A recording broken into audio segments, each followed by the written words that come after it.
Salve, Dio te non vidi, ut vales? Bene habeo, Domina Lucia. Qui vales? Ego bene me aveo. Ego tu ubi versaris, Ego nunc sum in urbe Occopoli, vulgo Auckland, in Nova Zelandia, in Nova Zelandia. ecce fortasse audientes numquam audiverunt Mm. melodiam ex Nova Zelandia, sed etiam in Nova Zelandia sunt homines qui Latine locuntur, et sic ut noster Daniel Non multi. locuntur. Ergo, Ida.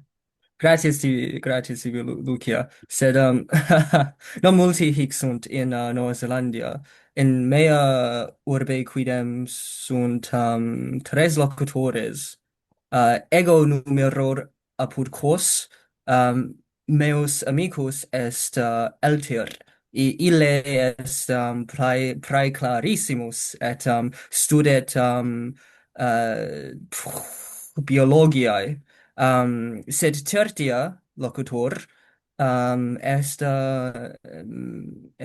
mea professor doctorix Maxina Luis, sed tres sumus, ah, tantum tres sumus, pro triste, dolor.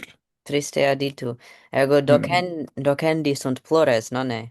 Ergo tu, ego scil, Ita. sed audientes nescunt. Esne tu discipulus, esne magister? Um, Ego sum discipulus nunc ultimi anni sive gradus apud sedem universitatem occupolitanam, sed etiam ego aliquando doceo linguam latinam, revera condidi cum amico meo, quodam institutum ad latinitatem vivum fluendam hac in urbe nostra, et dedimus scholas de lingua latina, graeca, que scilicedae stivas, quas ego ipse profitebar. Optimum. Ergo, sed tu, commodo tu latine didicis olem, commodo Um, tam pulchre didicis loqui? Ego linguam latinam didici in liceo, cum essem puer tredecim annorum ita, tredecim annorum coipi, sed non bene didici, et in nostri scholis nos didicimus linguam latinam per illum librum Cambridge Latin course, et proprium curriculum nostrum in Luceo Auckland Grammar.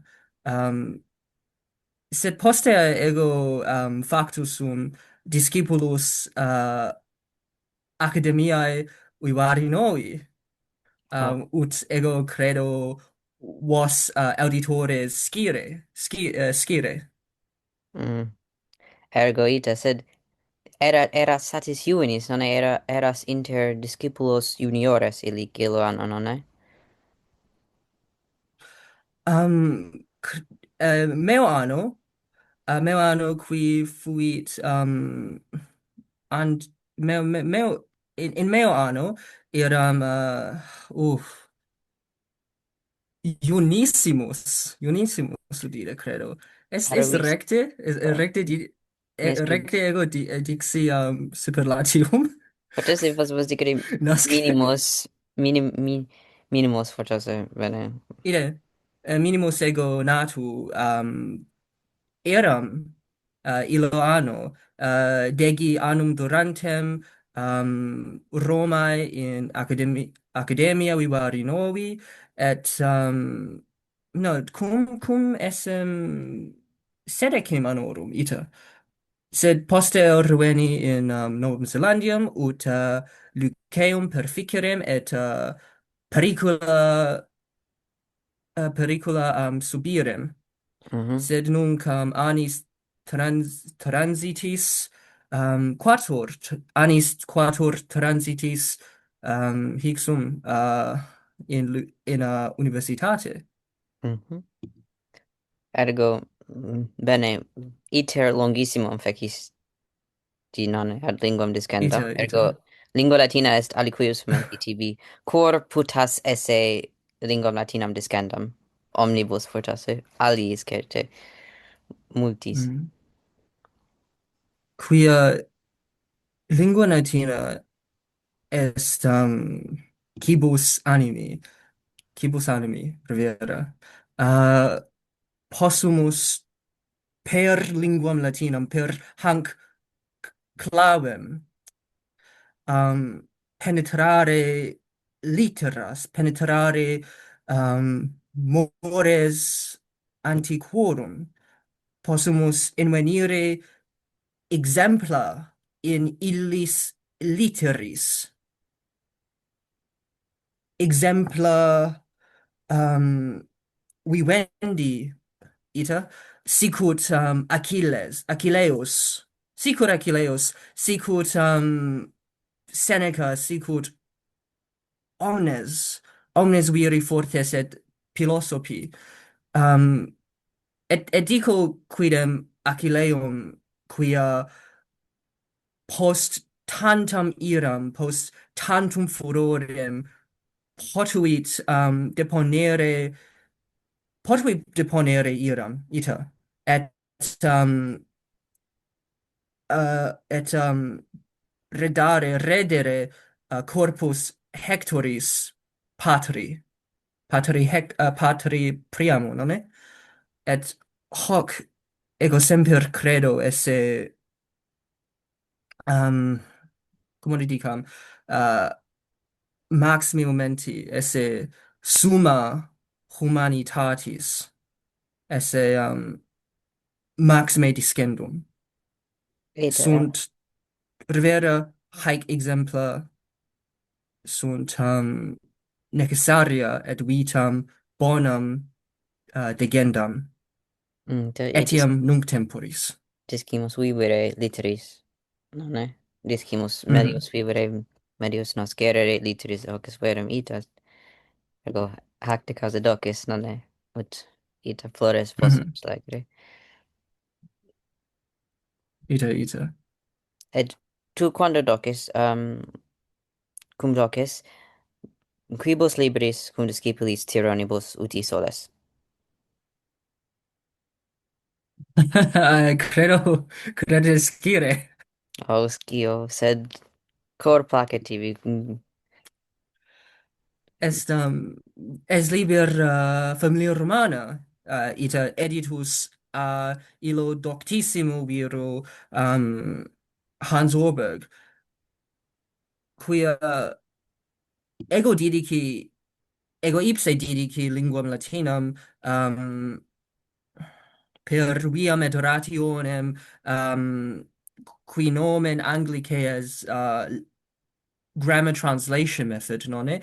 Sed non sufficit discipulis, non revera non multum iuat, sed ecco etiam conatus sum per viam et rationem naturalem et melius Calerius ego didici linguam latinam ut mei condiscipuli ut multi ali multi ali cupidi viri cupidi um cupidi ita cupidi huius um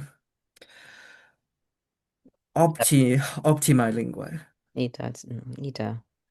Ergo bene est, et Calerius possumus pervenire ad auctores ipsos, nonne? Mhm. Ad litteras Ita. veras.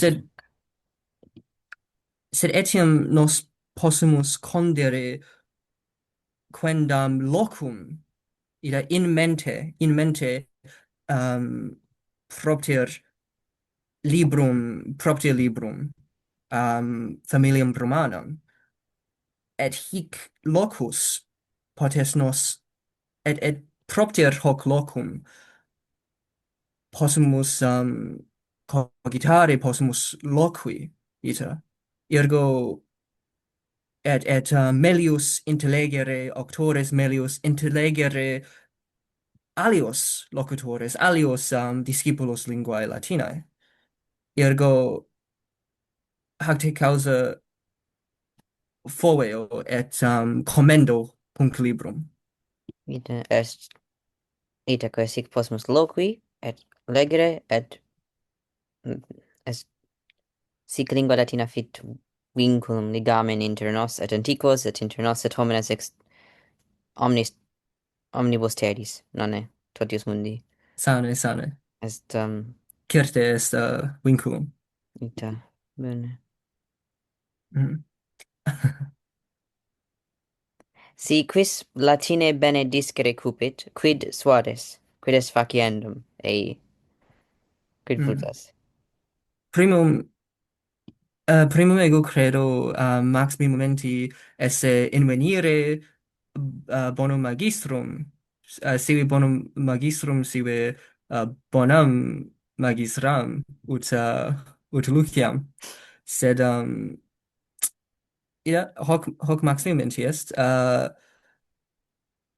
sed quia sunt homines qui non possunt per se per ipsos secum discere et sunt alii qui possunt et si non potest debes invenire magistrum praecipue si tu nunquam didicisti linguam nescis artem grammaticam nescis quomodo fungatur alia lingua. Mhm. Ita, sed etiam ut puto de omnibus disciplinis dici potest, nonne, bene, aliud Mm. est memoriae mandare id quod invenimus in libris, aliud est vere intellegere, et si volumus vere intellegere, fortasse est saepe rogandum, saepe disputandum cum aliis. Sed quid de auctoribus, quia auctores maxime tibi placen, Mm. quos legis histiebus? Ego nunc audius scholam de Aeneide, Virgilia Aeneide, praecipue de libro primo, et bene habet, ego maxime amo Virgilium.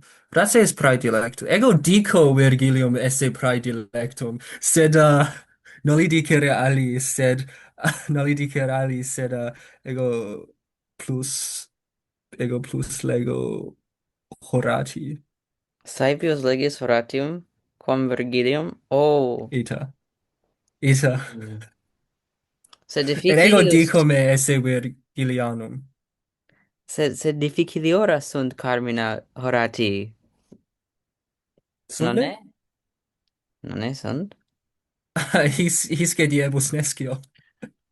Nimi saepe legis ergo videntur carmina faciliora tibi, bene. Ergo tu Mm. amas poetas carmina. Quid de auctoribus recentioribus solis ne legere aetate urbanitarum artium Mm. auctores? Nunc ego maximum operam ut melius intelligam und intelligam id est controversiam ritum silentium ergo lego Matthäum Ricci et alios auctores uh, expeditionis sinicae non è expeditionis catholicae in sinus Mm. um, aliquando opera Petrarcae quoque, sed non multum ego lego de auctoribus aevi artium renatarum. Mm. Ah, bene. Ja. Ita. Ergo Bene, bonum fuit tecum colloqui, non habeo alia rogata, Mm, non iam, optime. ego, bene. Bene habet, bene habet. Et si quis audit hoc et est in Nova Zelandia potest ire ad scholas tuas, commodo vocantor? Scholae et est institutum tuum, commodo vocator? Ah, ida est patrimonium receptum. Ego possunt quaere hoc in rete in unire fortasse? Si sunt, Non habemus oh, vincula, sed est est pagina in Instagramo, sed fortasse non dabimus scholas nunc. Non ite? non satis discipulorum habemus. Ah, bene, Mm. ergo non, bene, ergo in proximo.